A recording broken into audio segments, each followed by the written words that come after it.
Salut les amis et bienvenue sur Disco Every Channel, votre chaîne généraliste. On se retrouve aujourd'hui pour un nouveau vlog reportage direction la belle cité médiévale de Carcassonne. Nous allons la découvrir mais aussi son histoire et ses légendes. Et je tiens à commencer cette vidéo par la légende de Dame Carcasse. La connaissez-vous? Elle est, selon la légende, la femme de Balak, prince musulman de Carcassonne, qui est tué au combat contre Charlemagne. À la suite du décès de son mari, elle aurait pris en main la défense de la ville face à l'armée franque et l'aurait repoussée.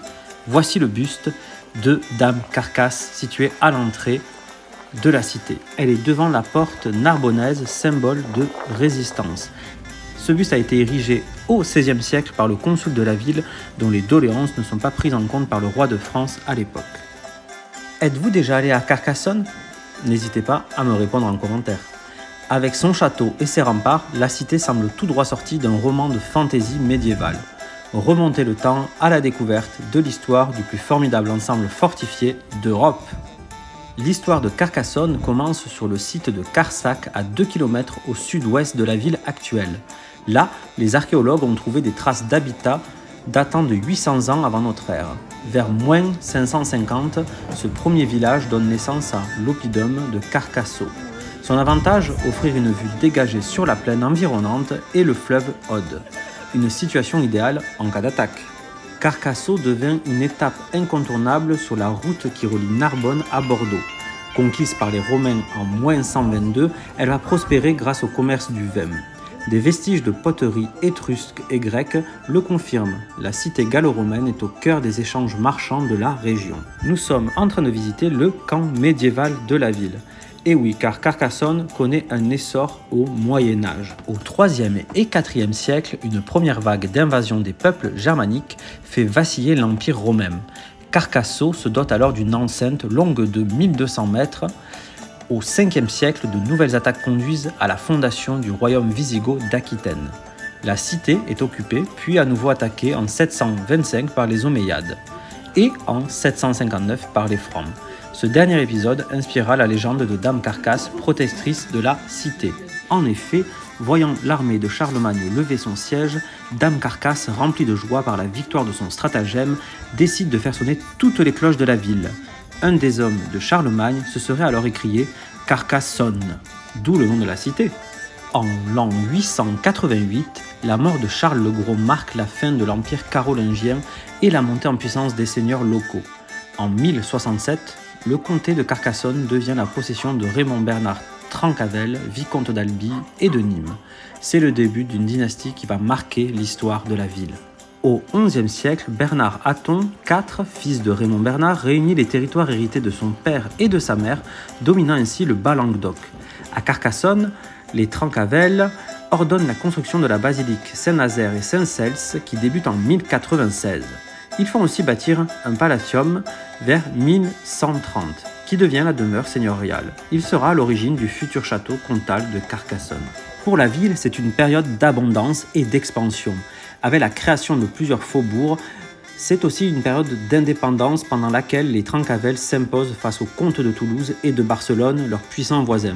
Cette époque prend fin en 1209 avec le début de la croisade contre les Albigeois. Pour bien comprendre les enjeux de cette croisade, arrêtons-nous un instant sur ce qu'est le catharisme.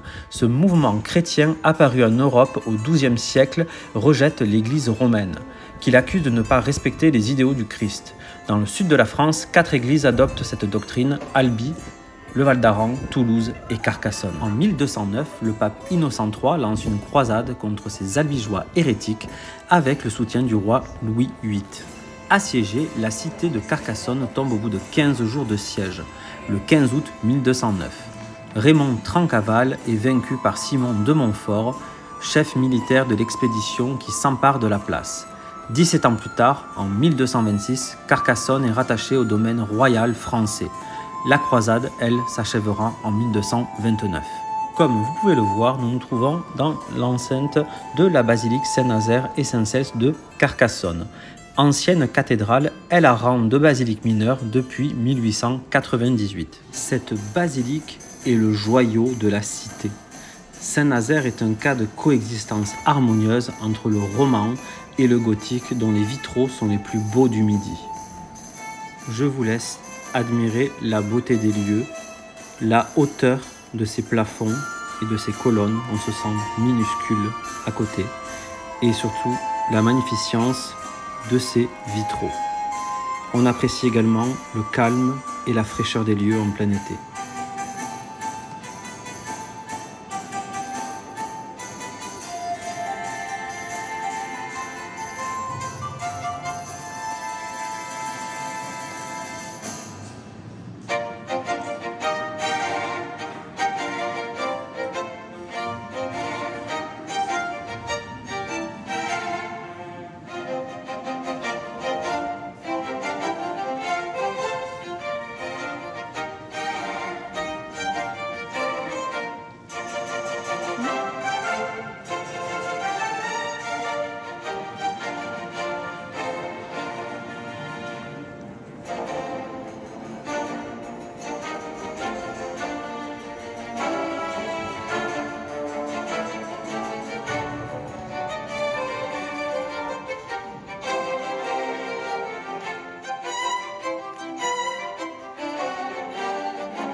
Après une période de déclin, il faudra attendre 1840 pour que la cité de Carcassonne retrouve ses lettres de noblesse.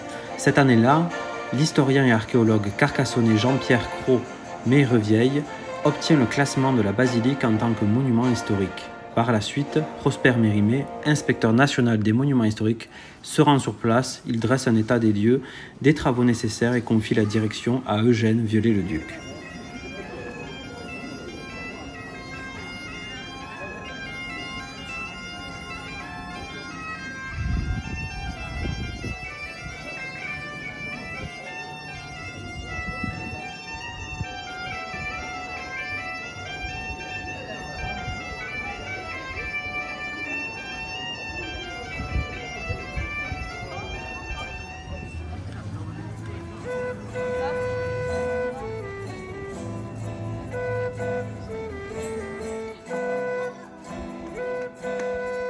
La cité, ses remparts, ses tours, ses portes et son château nous montrent à quel point les systèmes de défense de l'époque étaient aboutis.